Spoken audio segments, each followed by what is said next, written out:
दग्ध अवस्था अध कंकाल उद्धार।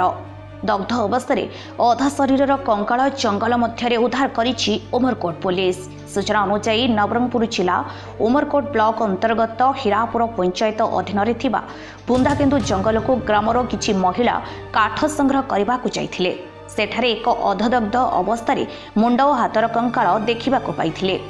एही विषय स्थानीय सरपंच को जनइबारु सरपंच एक लिखित अभियोग उमरकोट थाना देइथिले।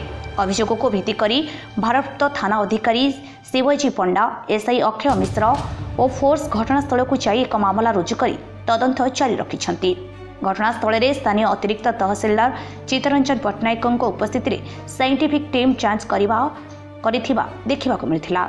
उक्त कंकालटी जड़े महिलार होइथिबा बोली संदेह करछि पुलिस, कारण कंकाल चूड़ी रहिथिबा देखिबाको मिलिथिला।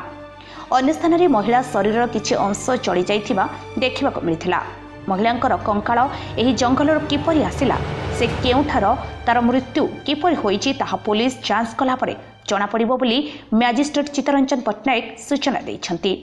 उमरकोटरू मामनी चक्रवर्ती रिपोर्ट, संस्कार टीवी ओडिशा।